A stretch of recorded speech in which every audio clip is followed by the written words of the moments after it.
Hey, it's Jordan with Status Coup. Hope you had a nice Labor Day weekend.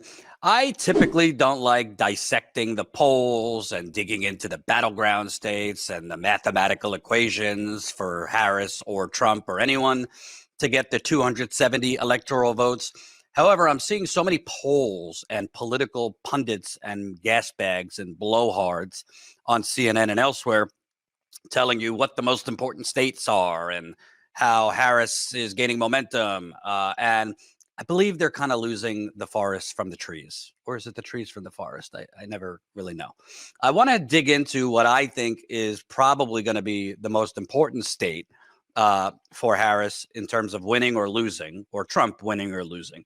But first, I want to show you three different scenarios. I'm going to go relatively slow because I don't want anyone to get lost. I'm going to show you three different maps for the Electoral College and three different scenarios. In this equation, Kamala Harris wins Michigan, a key swing state, Wisconsin, a key swing state, and Pennsylvania, a key swing state. As currently constituted, I do not believe she's going to win all three of these, which I'll get to later. But if she wins all three of these other swing states don't matter. North Carolina, Georgia, Arizona, and Nevada don't matter. If she wins all three, Wisconsin, Michigan, Pennsylvania, she wins the presidency. Okay. Given everything else on the board, which is other states presumably going Democrat versus other states presumably going Republican, she would win. Okay. What happens if she loses Michigan, which I think, and I'm going to explain shortly, I believe if the election were held today, despite polls saying otherwise, I think there's a good chance she's going to lose Michigan. Okay. Let's say you give her Wisconsin and Pennsylvania and Nevada, which is currently a swing state, but in the last couple elections has gone Democrat. Okay, well, she would be 9 electoral college votes shy of winning. So she would have to win one of these three swing states, Arizona, North Carolina, or Georgia, to get to 270 electoral votes. You might say, okay, Jordan, I mean, that's doable. She would only have to win one of three. Well, not so easy if you look through history. If you look through the last 50 years, so that's 12 elections, Democrats have won in Arizona 2 out of the last 12 elections over 50 years. That's 17%. One of those times was 2020. As you could see, Biden won by 0.3 of a point. Easily could have gone to Trump. So they have won 17% of the time in Arizona over the last 50 years. If you then go to North Carolina, same. Democrats have won 2 out of the last 12 elections over the last 50 years. That's 17% of the time. One of those included 2008, where Obama beat McCain very narrowly by 0.3 of a point. So even the Democratic victories, one of them was by a razor thin margin. Then you go to Georgia. Democrats have won 4 out of the last 12 elections, which is obviously more than 17%. However, 2 of those elections were Georgia native Jimmy Carter in 1976 and 1980, where he won by landslides. So I would remove those because that was a beloved Georgia native. Then they've only won twice over the last 50 years. And one of those was in 2020 by less than 0.2 of a point. So not great odds. Even if you look at these, if you look at this map, if she loses Michigan, even if you gave her Nevada, it's certainly not a slam dunk that she's going to win Arizona, North Carolina, or Georgia. These have been reliable Republican states over the last 50 years. She would very likely lose if she lost Michigan, even with Nevada, because it's an uphill climb to win North Carolina for a Democrat, Georgia for a Democrat, Arizona for a Democrat. I would argue Biden won Georgia and Arizona in 2020 because it was an unprecedented situation, COVID, that Trump badly mismanaged. But then let's make the map the third option, which is worse for Harris. She loses Michigan, but let me show you.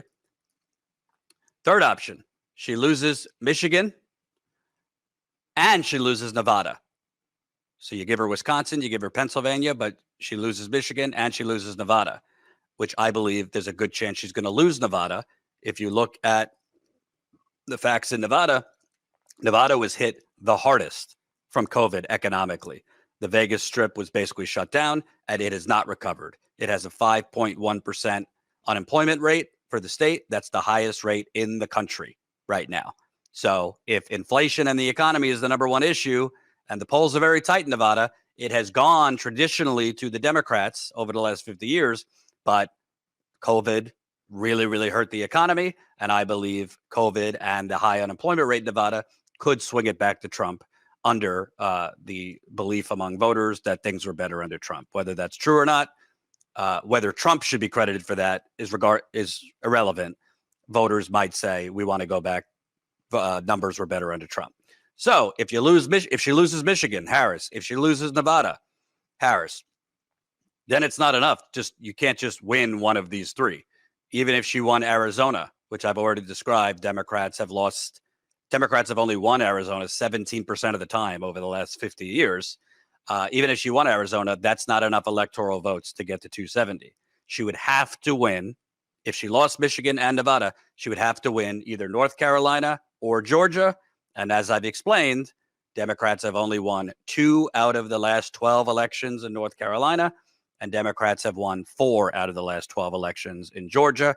I would really say 2, because 2 out of the 4 were Jimmy Carter, who was native to Georgia. Okay, so why do I think Michigan is so important?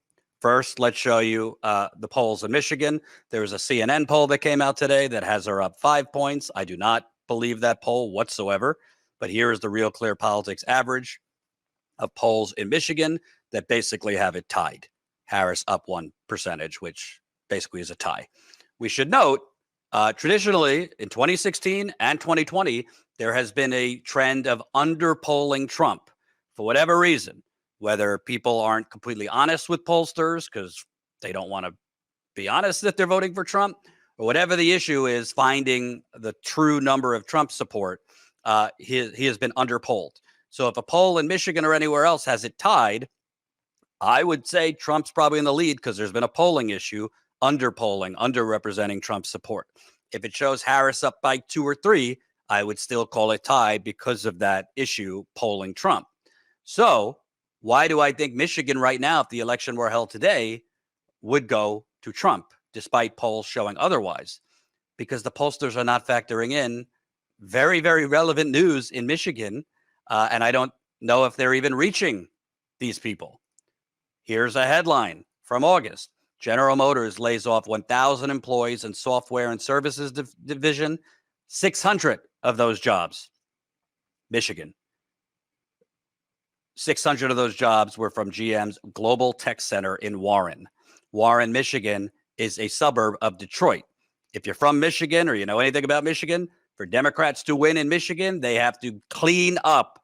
They have to run the numbers in the city of Detroit and its suburbs. Well, 600 people were just laid off in Warren, Michigan, which is a suburb of Detroit. You could blame Biden for that. You could blame Trump. Or you don't have to blame Biden for that. You could say it's totally not connected to the presidency, but that's not how voters think. And 600 people just got laid off there. And Biden is the president and Harris is the vice president. Then you have the other fact that it's 600 have been laid off now, but there is an expected 2,500 expected to be laid off this year. From sources on the ground in Michigan, I hear it could be as early as this month. Warren Truck Assembly will lose a shift in General Assembly later this year as the older version of Ram 1500 pickup, known as the Classic, ends production there. The phasing out was not necessarily unexpected, but the timing had been unclear. The loss of the shift could potentially affect 2,450 workers, but Stellantis said Friday that the number of layoffs is likely to be much lower. Yeah, I don't trust Stellantis, which was one of the big 3 auto companies that UAW went on strike against in 2023.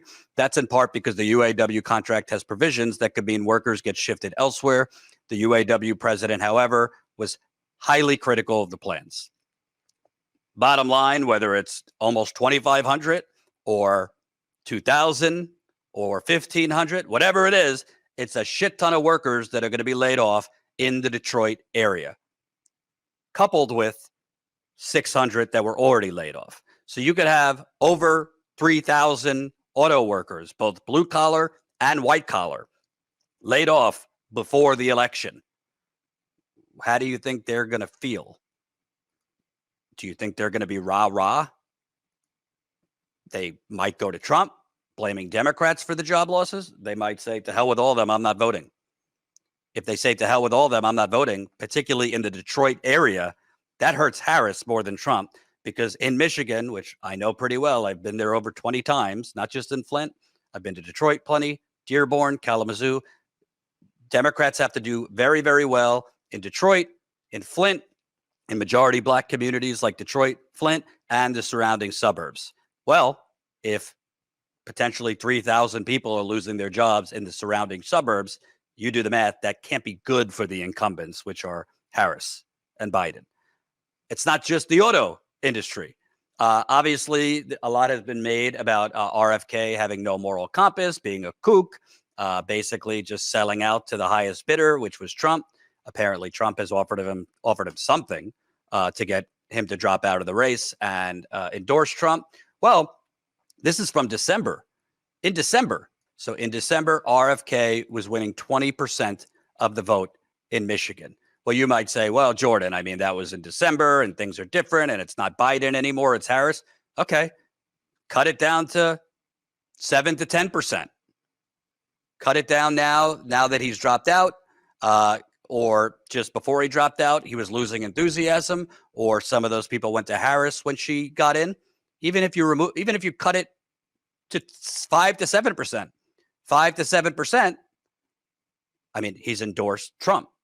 Even if 3 to 4% of that 20% go to Trump, that could make a difference when you're adding in all these UAW, all these auto jobs. They're not all UAW jobs. All these auto jobs being cut.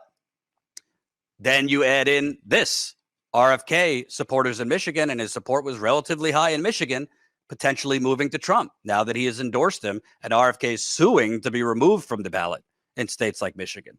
But it's not just the total amount, 20% that he had in Michigan.